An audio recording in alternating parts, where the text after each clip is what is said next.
गुरु कहते हैं कि पहला ऐसा मौका जहां पर व्यक्ति को चुप रहना चाहिए, बिना तथ्य के ना बोले। गुरु ने कहा, अगर आपके पास कोई तथ्य नहीं है तो वहां चुप रहने में ही भलाई है। चुप बैठने से दिमाग में नई कोशिकाओं का निर्माण होता है और इससे ज्ञान की वृद्धि होती है। बोलने में भलाई वही है जहां आपको किसी चीज के बारे में पूरा ज्ञान हो। अगर आप बिना तथ्य के कहीं बोलते हैं या फिर बेवजह बोलते हैं तो आपका वहां मजाक भी बन सकता है। अगर आपके पास पर्याप्त जानकारी नहीं है, ऐसी जगह पर बोलने से आपका मजाक तो बनेगा ही, साथ ही साथ लोगों का भरोसा भी आपसे उठने लगेगा। इसीलिए ऐसी जगह पर शांत रहो जहां तुम्हें पता ना हो कि क्या बोलना है क्या नहीं। कई बार कुछ लोग ऐसे होते हैं जो हर जगह अपनी उपस्थिति बताने लगते हैं। उन्हें पता नहीं होता है कि हमें क्या बोलना है, लेकिन फिर भी बोलते जाते हैं और फिर बाद में दूसरे लोग उनके जाने के बाद उनका मजाक उड़ाते हैं। जब तक आपको उस तथ्य के बारे में अच्छा ज्ञान नहीं है, उसके बारे में पता नहीं है, तो वहां चुप रहना ही ज्यादा समझदारी है। गुरु ने कहा, दूसरा ऐसा मौका जहां पर व्यक्ति को चुप रहना चाहिए, शब्दों से न पहुंचे ठेस। अगर आपके शब्द किसी को मानसिक ठेस पहुंचा रहे हैं तो वहां चुप हो जाना चाहिए। कमजोर व्यक्ति के बारे में कुछ भी बोलकर आप महान नहीं बन सकते हैं। महान आप किसी कमजोर का साथ देने में बनेंगे।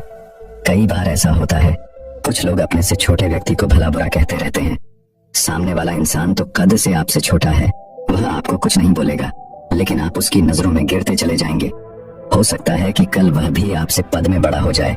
पद में आपसे जब वह बड़ा हो जाएगा तो आज जो रवैया आपका उसके साथ है, आने वाले समय में वह भी आपके साथ वही करेगा। आप किसी को नीचा दिखाकर बड़ा नहीं बन सकते हैं। बड़ा बनना है तो अपने से छोटे लोगों की इज्जत भी करना सीखें और साथ ही साथ बड़े लोगों का भी सम्मान करना चाहिए। लोगों को लगता है कि अगर वह अकड़ कर बोलेंगे और सामने वाले को नीचा गिराने की कोशिश करेंगे तो वह बड़े बन जाएंगे, तो यह उन सब की भूल है। बड़े होने की बजाय आप उनकी नजरों में गिरते चले जाएंगे। गुरु ने आगे कहा, इसलिए शिष्यों, तुम सब जब भी बोलना आदर भाव से बोलना, ताकि तुम्हारी बात लोगों को अच्छी लगे। बोलने में भाई बहन माता पिता मित्र इत्यादि संबोधन शब्दों का इस्तेमाल जरूर करना। इससे तुम्हारी मान प्रतिष्ठा तो बढ़ेगी ही, साथ ही साथ लोगों की नजरों में तुम समझदार व्यक्ति बनते जाओगे।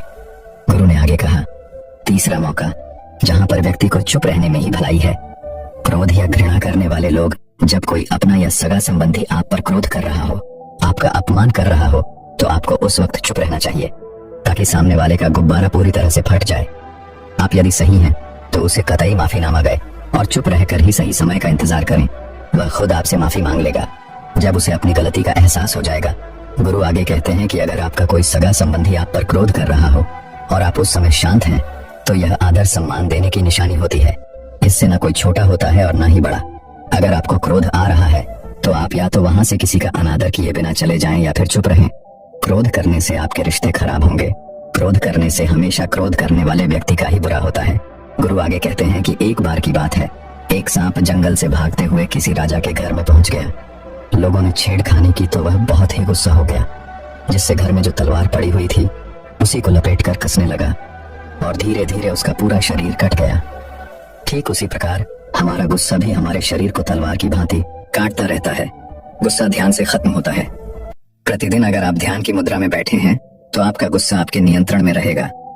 गुरु आगे कहते हैं कि या तो यह तरीका है कि आप प्रतिदिन ध्यान का अभ्यास करें। इससे आपके शरीर में जो हार्मोन्स गुस्से को बढ़ावा देते हैं वह सब तुम्हारे नियंत्रण में रहेंगे, जिससे शरीर गुस्से पर आसानी से काबू पा लेगा। लेकिन एक तरीका यह भी है कि जब भी आपको गुस्सा आए तो आप यह समझने का प्रयास करो कि क्या मेरा गुस्सा जायज है या नहीं। हमें वहां पर बोलना चाहिए कि नहीं। जब आप खुद इस बात का आकलन लगा पाएंगे तो आपको खुद पता चल जाएगा कि हमें गुस्सा करना चाहिए या नहीं। फिर भी आपको गुस्सा आ रहा है तो आप वहां से हटने का प्रयास करें, वहां से दूर चले जाएं। धीरे धीरे समय के साथ आपका दिमाग शांत हो जाएगा। गुरु ने कहा, चौथा ऐसा मौका जहां पर इंसान को बहुत ही समझदारी के साथ काम लेना चाहिए। वहां पर आपको चुप रहना ही चाहिए जहां पर उस मुद्दे से आपका कोई संबंध ना हो।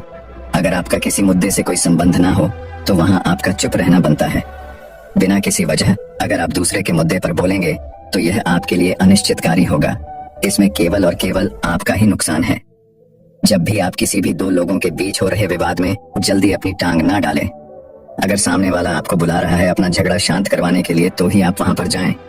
किसी की व्यक्तिगत जिंदगी में दखल अंदाजी नहीं देनी चाहिए जब तक कि वह व्यक्ति आपको नहीं बुलाता है।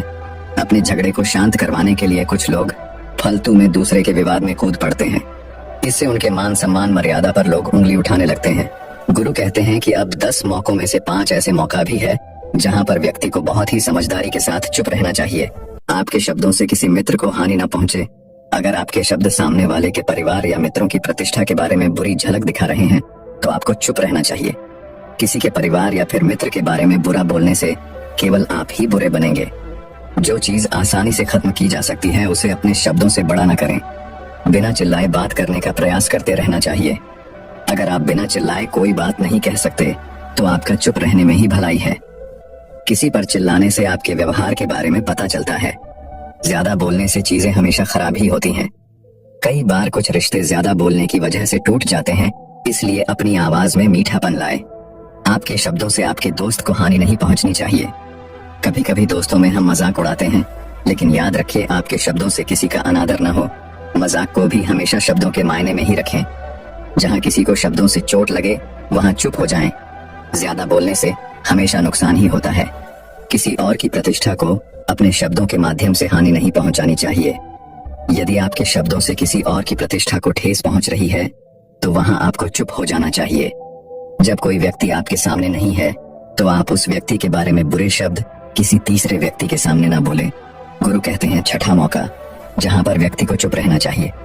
जब कोई कर रहा हो किसी की बुराई, जब कोई आदमी आपके सामने किसी तीसरे आदमी की बुराई कर रहा हो, तब तुम्हें चुप रहकर बस सुनना चाहिए। अपनी राय व्यक्त नहीं करनी चाहिए, क्योंकि जो आज आपके सामने किसी तीसरे की बुराई कर रहा है वह कल किसी और के सामने आपकी बुराई भी कर सकता है। यदि आपने कुछ कहा है तो नीति शास्त्र के अनुसार जो अपने मुंह को बंद रखता है और बुद्धि से काम करता है वही इंसान समझदार होता है। बिना जरूरत के बोलना, किसी के बारे में किसी के बीच में बोलना, ये गलत बात है। कभी कभी हमारे लिए बुद्धिमानी इसी में होती है कि हमें अपना मुंह ऐसी जगह पर नहीं खोलना चाहिए। गुरु आगे कहते हैं कि 10 मौकों में 7वां ऐसा मौका जहां पर व्यक्ति को चुप रहना चाहिए। जब कोई नहीं समझे आपकी भावना, यदि आपको लग रहा है कि कोई व्यक्ति आपकी भावना, दुख या परेशानी को शब्दों में नहीं समझ रहा है, यदि आपको लग रहा है कि सामने वाला व्यक्ति आपकी भावना या दुख को या आपकी जो परेशानी है उसको वह समझ नहीं पा रहा है या समझने का प्रयास ही नहीं कर रहा है या वह आपको ध्यान से सुन ही नहीं पा रहा है, तो ऐसे व्यक्ति के सामने आप चुप ही रहें, क्योंकि ऐसे लोगों को आपकी भावना या दुख से कोई मतलब नहीं होता है। ऐसे लोगों को अपना राज बताकर आप पछताएंगे ही बाद में। इसलिए हर किसी को अपने मन की बात नहीं बतानी चाहिए। अगर आपको लग रहा है कि सामने वाला आपकी बात को नहीं समझ पा रहा है, आपकी भावनाओं को नहीं समझ पा रहा है, तो वहां पर आपको नहीं बोलना चाहिए, क्योंकि बाद में आपका मजाक ही बन जाएगा। जब आपको लगने लगे कि सामने वाला आपकी भावनाओं को ठीक तरीके से समझ रहा है, आप जो कह रहे हैं वह ठीक से सुन रहा है, तभी आप उससे अपनी बात कहें। गुरु कहते हैं कि 8वां मौका जहां पर आपको चुप रहना चाहिए, जब कोई इंसान अपना दुख व्यक्त करे। यदि कोई इंसान अपने दुख या परेशानी को आपको बता रहा है तो इसका मतलब यह है कि वह आपको अपना समझ रहा है। ऐसे में तुरंत ही उसे समाधान बताने के बजाय चुप रहकर उसके दुख या समस्या को सुने। उसके दुख या समस्या को किसी और को न बताएं। वह आपको अपनी समस्या इसलिए बता रहा है कि आप उसकी समस्याओं का समाधान कर देंगे, बल्कि वह इसलिए भी बता रहा है कि सामने वाला उसकी बात को समझ रहा है। कई बार बताने से दुख कम हो जाते हैं। आपको अपना दुख इसलिए बता रहा होगा कि उसे लग रहा है कि आप उसकी बात को समझ रहे हैं। दुख बांटने से कम हो जाता है। इसलिए जब कोई व्यक्ति अपना दुख आपसे व्यक्त करे तो आप चुप रहकर उसकी बात को बहुत ही ध्यान से सुने, ताकि उसका दुख कम हो जाए, उसके मन का बोझ हल्का हो जाए, क्योंकि उसके मन में जो भी बातें थीं वह आपको सब बता दिया। गुरु आगे कहते हैं कि 10 जगहों में 9वीं ऐसी जगह है जहां पर आपको चुप रहना चाहिए। वह है जहां पर दुष्ट प्रकृति के लोग रह रहे हों और गाली गलौज कर रहे हों, तो आप वहां पर मत जाइए। ऐसी जगहों से आप चुपचाप निकल जाए, अर्थात अपनी प्रतिक्रिया दिए बिना आप वहां से चले जाएं, क्योंकि जिसकी जुबान खराब होती है, जो दुष्ट प्रकृति के लोग होते हैं, उनको आप ऐसे समय में नहीं समझा सकते हैं। जब उनका दिमाग पूरी तरह से शांत हो जाए तभी वह आपकी बात सुनेंगे। इसलिए जहां पर दुष्ट प्रकृति के लोग आपकी बात को ना मानते हों और ना ही सुनते हों, तो आपको वहां पर नहीं बोलना चाहिए।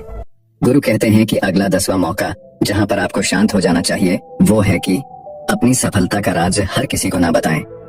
कई बार होता है कि कुछ लोग जो सफलता को बहुत ही जल्दी अर्जित कर लेते हैं, वे हर जगह अपनी सफलता का ढिंढोरा पीटने लगते हैं। ऐसे में क्या होता है कि कई लोग आपकी सफलता से खुश नहीं होते हैं। अगर आप अपनी सफलता का जबरदस्ती लोगों में ढिंढोरा पिटवा रहे हैं तो लोगों की नकारात्मक ऊर्जा आपको प्रभावित कर सकती है। जब आप सफल होंगे तो सबको पता चल जाएगा कि आप सफल हो गए हैं। ढिंढोरा पीटने से नुकसान आपका ही होगा। इतना कहकर गुरु ने कहा, शिष्यों आज के लिए बस इतना ही। अगर तुम सब मेरी इन 10 बातों को अपने जीवन में अपना लेते हो तो तुम सब काफी हद तक परेशानियों से बचे रहोगे। यहाँ से जाने के बाद मेरी यह बातें आपके जीवन किसी वरदान से कम साबित नहीं होंगी।